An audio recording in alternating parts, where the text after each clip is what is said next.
But he laughed at me because he wondered why I would stand out in the, he'd see me out with the sheep. And he said, you always call me Bunk. He says, Bunk, you always, and I don't know why, that was my nickname, Bunk. Why did you always stand so straight? I said, well, John Dillinger's running around loose, the criminal. Well, he was running loose, and I said, I wanted to be sure that I could duck in case he was out running around up there. Well, Grandpa thought that was very funny. During the time that we were measuring these fields, we had some pretty heavy rain, and we were really sloshing around in mud along the edge of the fields. And little kid that I was, and I was pretty slight, and we ended up sloshing through there one day, and instead of walking on a muddy, where the earth had been turned up, I walked along, and suddenly I stepped in a hole, and I went into water clear up to my neck. And I hollered to Grandpa, help, help, I'm a goner.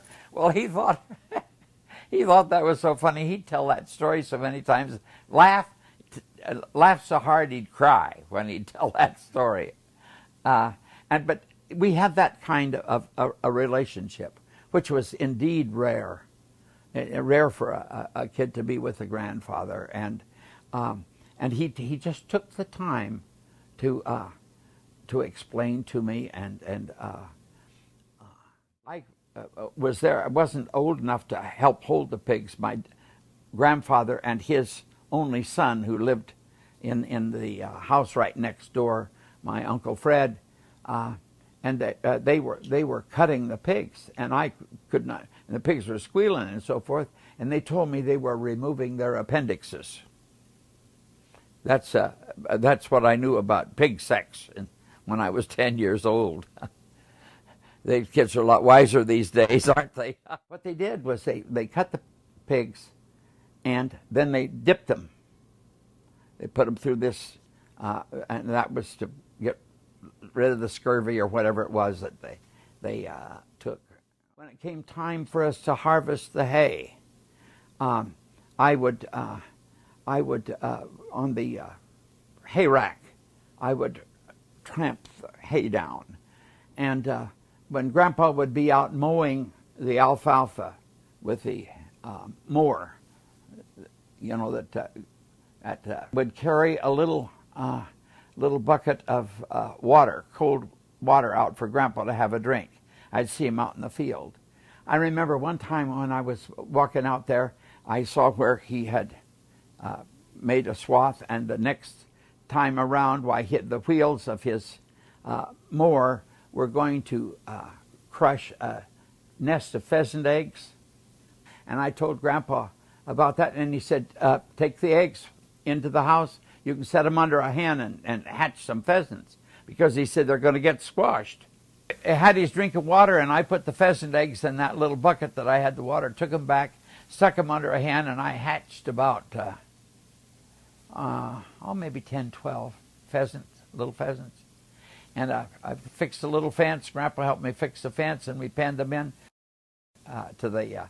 But I can remember when they hatched, I went out to the hen house to get some eggs for my grandma, and I came back so excited because they had hatched, and they were the hen was sitting on them, and they were in the square box, the nest where they were, and these little pheasants were panting for air and so forth.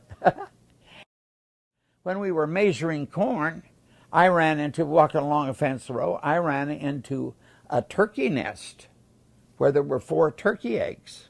The farmer's name was Enixon, Pete Enixon, and his wife was Gundy, and we were measuring, and they invited us to have lunch with them, or dinner.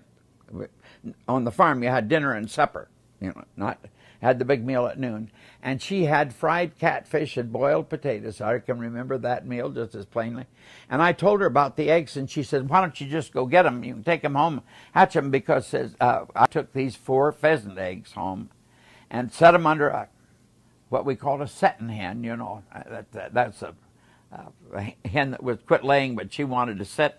She wanted to hatch her babies. You know, and I took these 2 turkeys home with me, and one of them died, but I raised one, and a turkey that stayed next door to us until, and this is something that we were so poor that and the turkey was getting out of hand and so forth. But it just seemed wise for us to butcher that turkey, and we had that turkey for Thanksgiving. But that was the turkey that I raised. This is what we what people had to do. You know, now you do anything but kill a kid's pet. It was a turkey that was kind of a nuisance, but was very, very tame and pretty darn good eating too.